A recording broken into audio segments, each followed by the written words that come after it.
Alors les gonzes, comment ça va? Ça va bien ou ça va pas? Bon, aujourd'hui on se pose une question traditionnelle, pas tabou, hein, pas particulièrement tabou, pas si tabou que ça. On va voir un petit peu si le Sahara occidental doit être indépendant, si il doit ne pas être indépendant. Vous allez dire, bah, c'est la même vidéo que l'autre fois. Non, là on va voir si il mérite d'être libre, si aux yeux internationaux il est indépendant, tout ça, hein. On va pas parler de l'histoire du territoire. Bon, est-ce que le Sahara occidental doit être indépendant? Est-ce qu'il doit appartenir à personne cette fois-là? Ni aux Algériens, ni aux Mauritaniens, ni aux Marocains? On va voir ça tout de suite. Alors, c'est une question assez complexe, hein. Est-ce que le Maroc doit accorder l'indépendance au Sahara occidental? Est-ce que le Sahara occidental doit prendre son indépendance? Ça, c'est très compliqué. C'est un peu comme si je vous disais, bah, est-ce que la Bavière doit être indépendante? Est-ce que la Bretagne, la Corse ou l'Alsace doivent l'être de la France? Ou est-ce que le Québec doit être indépendant du Canada? Pour comprendre, c'est fait donc, pour comprendre pourquoi une nation, ou plutôt un territoire, cherche à gagner son indépendance face à une nation, on va comprendre qui et comment se fait-il qu'on en est arrivé à de telles questions. Pour ce faire, on va comprendre donc l'un des principaux protagonistes, hein, de cette demande d'indépendance, à savoir le Polisario. Qui sont-ils? D'où viennent-ils? Et pourquoi revendiquent-ils l'indépendance du territoire?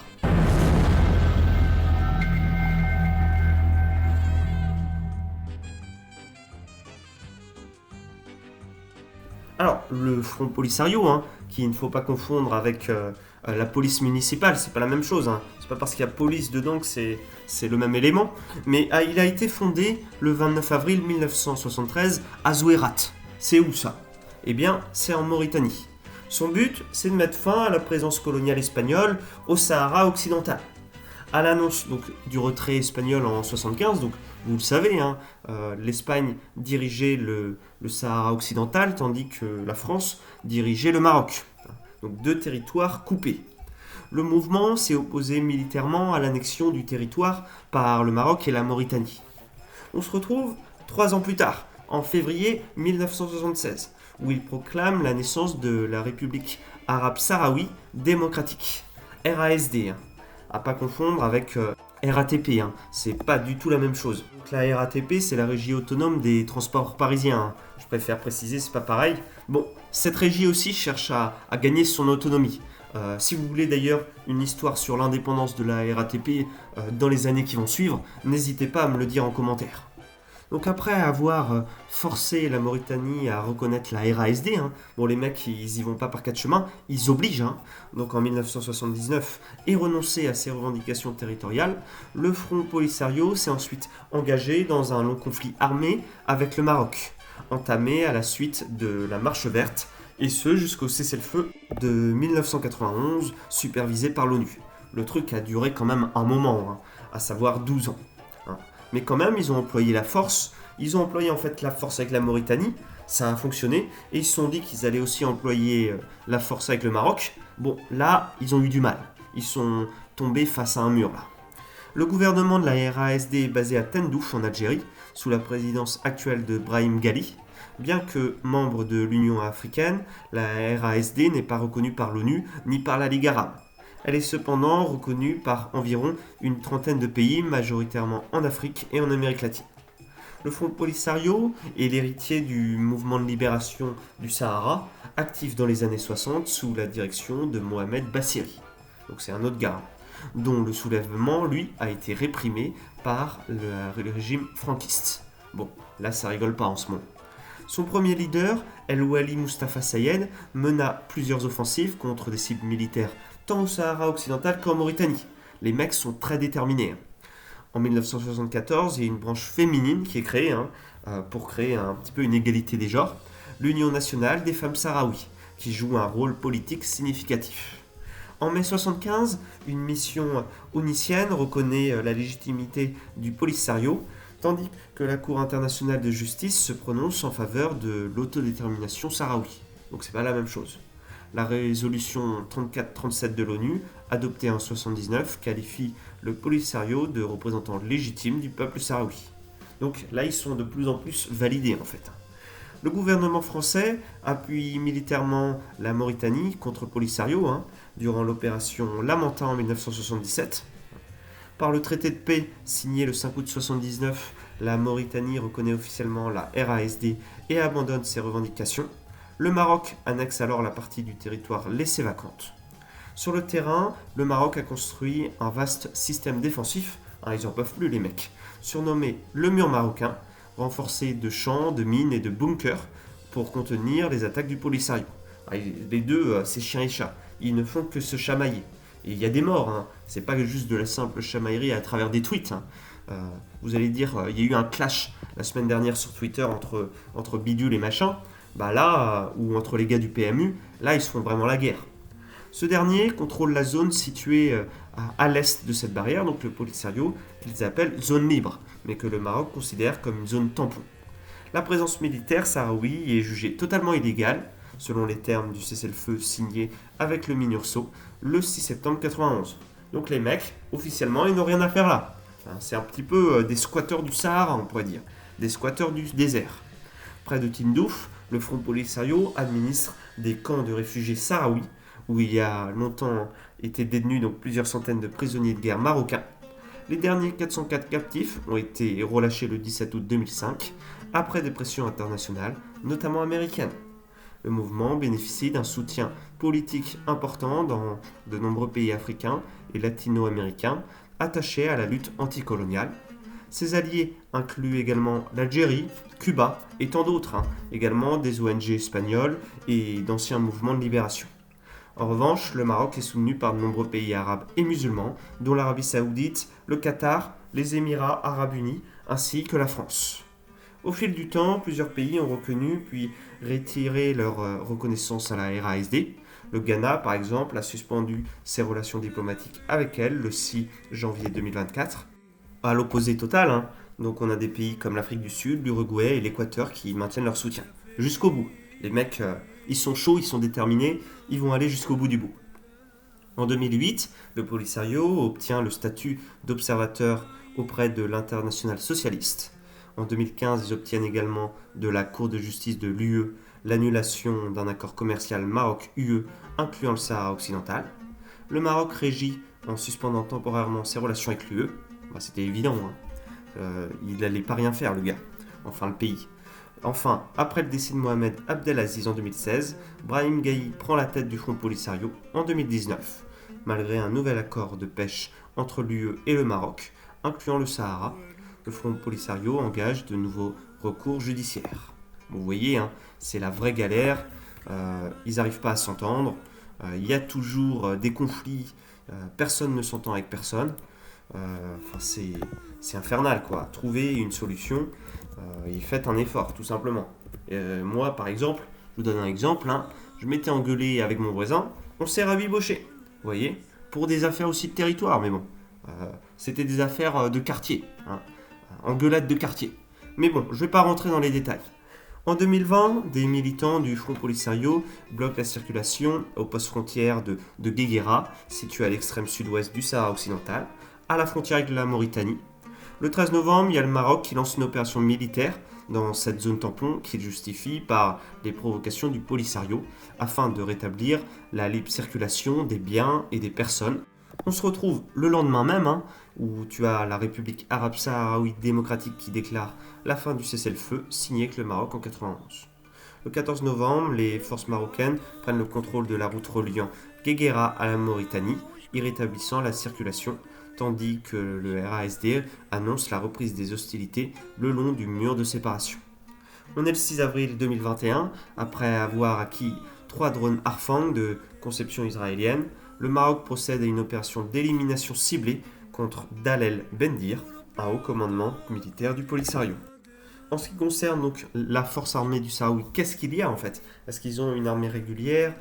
Comment se gère-t-elle ? Donc l'armée populaire de libération existe bien et comprend des unités féminines comme masculines et a longtemps bénéficié d'un soutien logistique de la Libye, notamment à travers la fourniture de missiles sol-air de fabrication soviétique. Bon, les soviétiques sont encore dans l'affaire des décennies après la fin des soviétiques. C'est ça qui est assez fort. On va peut-être avoir une affaire, vous savez, un petit peu à la Hydra, dans Captain America, où on va avoir un rétablissement des soviétiques. Encore eux. Le 29 avril 2007, le Front Polisario déclare par la voix de Mohamed Beissa être disposé à négocier directement avec le Maroc. Un an plus tard, le 6 juin 2008, il y a un séminaire sur la médiation qui se tient à Rabat à l'initiative d'acteurs civils lors de cet événement. Le président de la Chambre professionnelle de la médiation souligne la nécessité d'un règlement pacifique, insistant sur la responsabilité des parties. Il dit, je cite, « C'est au plus fort de faire le plus d'efforts ». Il met en avant la proposition marocaine d'autonomie comme étant, selon lui, la meilleure des solutions possibles. Donc c'est lui qui le dit là, tout en appelant les deux camps à identifier les causes profondes du conflit. Un rapport de l'UE publié en janvier 2015, mais datant de 2007, révèle également des détournements d'aide humanitaire, là ça part en quinconce, en cacahuète, dans les camps de réfugiés sahraouis, notamment à Tindouf en Algérie, administrés par le Front Polisario. Donc ce qui devait être de l'aide humanitaire arrive au Polisario. Bon bah écoutez, c'est pas la première fois qu'il va y avoir des sales affaires. L'enquête de l'Office européen de lutte antifraude met en lumière des pratiques frauduleuses, des produits de qualité inférieure, remplaçant ceux fournis par l'aide internationale. Ces derniers étant ensuite revendus. Eh bien, quelle affaire! Le rapport note également que des produits issus d'un élevage de volailles, financés par l'aide humanitaire, sont vendus au lieu d'être distribués aux réfugiés. Il souligne enfin que la surestimation du nombre de réfugiés a facilité ces abus en augmentant artificiellement les volumes d'aide envoyés. Bon bah là c'est de la magouille pure et dure, vous le voyez bien, c'est pas très sérieux en fait. Bon, en ce qui concerne donc le Front Polisario qui est donc le successeur du mouvement de libération du Sahara, on en a vu les détails dans leur profondeur. On va voir maintenant les arguments pour ou contre l'indépendance du Sahara occidental. Pour la première partie, le pour, je vais demander de l'aide à mon célèbre ami. Vous vous rappelez, Atlas, vous l'avez apprécié si je ne me trompe pas. Droit inaliénable à l'autodétermination. Ce principe est au cœur du droit international contemporain, et son application doit primer sur les intérêts géopolitiques des États voisins. La question sahraoui est l'héritage direct du colonialisme espagnol, et ne pas permettre l'autodétermination du territoire reviendrait à perpétuer une forme de domination sans le dire. Accorder l'indépendance via un processus démocratique permettrait de tourner une page historique, comme cela a été fait pour d'autres colonies en Afrique ou ailleurs. Le peuple sahraoui mérite le même droit à la dignité et à l'indépendance que les autres peuples décolonisés. Depuis le retrait de l'Espagne en 1975, la situation est gelée. Le Front Polisario, représentant du peuple sahraoui, a proclamé la République arabe sahraoui démocratique, mais n'a jamais pu exercer une souveraineté effective sur l'ensemble du territoire. Le Maroc. Depuis le retrait de l'Espagne en 1975, la situation est gelée. Le Front Polisario, représentant du peuple sahraoui, a proclamé la République arabe sahraoui démocratique, mais n'a jamais pu exercer une souveraineté effective sur l'ensemble du territoire. Le Maroc contrôle la majeure partie du Sahara occidental et le processus de référendum envisagé par l'ONU dans les années 90 est bloqué depuis longtemps. Cette situation crée un déni prolongé de justice par le peuple sahraoui. En troisième point, on a une question pacifique du référendum comme alternative à la violence. Plutôt que de maintenir un statu quo potentiellement instable et porteur de tensions, un référendum libre et équitable permettrait de régler le conflit de manière pacifique. Ça éviterait les risques de retour à un affrontement militaire comme il y a eu, comme je vous ai présenté, préserverait les relations régionales et offrirait une solution durable reconnue pour tous les partis. La paix, dans ce cas, passe par le respect du choix démocratique des populations concernées. Certains pensent à une reconnaissance internationale qui doit être non négligeable. Plusieurs pays, notamment en Afrique et en Amérique latine, reconnaissent la RASD comme État légitime. Elle a même été membre à part entière de l'Union africaine, et actuellement elle est toujours. Cela montre qu'il existe une base internationale solide pour considérer la cause sahraoui comme légitime. Il y a une reconnaissance plus large qui serait possible si un référendum tranchait démocratiquement la question, rendant le processus incontestable. Certes, le Maroc a ses arguments stratégiques et historiques qui affirment que ce territoire ne doit pas être indépendant, mais le sort d'un peuple ne peut être dicté uniquement par les intérêts d'un État. Le droit international ne reconnaît pas le contrôle militaire ou administratif comme équivalent à une souveraineté légitime. Ce sont les Sahraouis eux-mêmes qui doivent décider, pas les chancelleries étrangères ni les rapports de force régionaux. En fin de compte, la seule manière d'assurer donc une solution juste, crédible et durable est de respecter le droit à l'autodétermination dans toute son ampleur, y compris l'option de l'indépendance. Ce choix ne devrait pas être conditionné ou limité à une simple autonomie. Permettre ce vote, c'est faire confiance à la démocratie et au droit, ainsi qu'offrir enfin une sortie honorable à un conflit trop longtemps ignoré. Maintenant, voyons les opposés, voyons les points qui affirment que le Sahara n'est pas indépendant. Déjà, le Maroc considère le Sahara occidental comme une partie historique et légitime de son territoire, bien avant la colonisation espagnole. Des allégeances tribales au sultan marocain sont documentées et Rabat estime que la souveraineté sur cette région a été illégalement interrompue par la colonisation. Dès le départ, le Maroc a revendiqué ce territoire comme étant sien, et cette revendication repose sur des bases historiques, culturelles et identitaires solides. Alors avant de continuer, bien sûr, je vais vous demander d'aimer, de liker, de commenter, de partager pour avoir du référencement. Plus vous partagerez, et en plus c'est gratuit, et plus je serai donc regardé, et mes vidéos donc, seront représentées au plus large public. Donc un maximum de soutien. Vous pouvez aussi, pour les déterminés d'entre vous, vous pouvez me laisser un don. Alors depuis les années 2000, le Maroc propose un plan d'autonomie élargi pour le Sahara occidental. Ce plan prévoit une large gestion locale sous souveraineté marocaine, ce qui permettrait aux Sahraouis d'administrer eux-mêmes leur territoire tout en bénéficiant des investissements et de la stabilité institutionnelle du royaume. Cette approche est soutenue par plusieurs puissances internationales comme une solution sérieuse et crédible. Il y a aussi quand même des risques qui sont liés à la création d'un État sahraoui. Donc cela serait sensible et ça pourrait engendrer une instabilité régionale majeure dans un contexte déjà tendu au Sahel. Un petit État sans ressources suffisantes et entouré de puissances aux intérêts divergents risquerait de devenir un espace fragile, exposé à l'ingérence étrangère, voire à l'implantation de groupes extrémistes. Mieux vaut une autonomie garantie dans un cadre étatique, solide, qu'une indépendance incertaine et vulnérable. Plusieurs États influents, ils ont exprimé leur soutien explicite au plan d'autonomie marocain, dont les États-Unis, certaines capitales européennes et une bonne partie du monde arabe. Ce soutien diplomatique s'explique par la recherche de stabilité, mais aussi par les partenariats stratégiques avec le Maroc. Aujourd'hui, les dynamiques internationales tendent vers la reconnaissance de la solution marocaine comme la plus viable à long terme. Donc, indépendance du Sahara occidental, c'est pas dans les objectifs de tout le monde. On le voit ici. Mais le Maroc, lui, va massivement investi dans la région en plus. Donc il y a des routes, il y a des ports, il y a des universités dans le Sahara occidental et des projets d'énergie renouvelable. Alors ces investissements montrent une volonté d'intégration territoriale durable. De nombreux Sahraouis vivent et travaillent dans un cadre marocain et les infrastructures ont amélioré des conditions de vie locales. Dans les faits, la région vit comme une extension du Maroc, qui renforce l'idée donc ici qu'une autonomie interne est suffisante. Le référendum, s'il semble juste en théorie, est devenu pratiquement inapplicable. Celui-là, on en a parlé tout à l'heure, là je vous le dis, il est compliqué. Il y a donc des désaccords profonds sur qui a le droit de voter, les Sahraouis exilés, les résidents actuels, les tribus nomades, qui vont d'un État à un autre. Ce flou rend le processus inexécutable. Après des années de blocage, beaucoup d'acteurs considèrent que le référendum n'est plus une voie crédible et qu'un accord négocié est la seule sortie possible. Également, il y a une question de paix et de stabilité avant tout. C'est ça qui prime.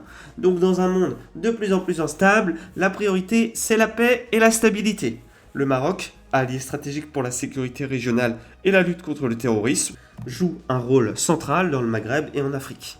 Une solution d'autonomie permettrait de garantir la sécurité tout en respectant les spécificités culturelles du peuple sahraoui, mais le Maroc doit gérer le territoire, et ce pour la paix, et ce donc à l'international. C'est une solution réaliste, stable et pacifique, là où l'indépendance risquerait d'ouvrir de nouvelles boîtes de Pandore et aggraverait donc la situation sur le Maghreb. Bon, nous, on ne le veut pas, personne ne le veut.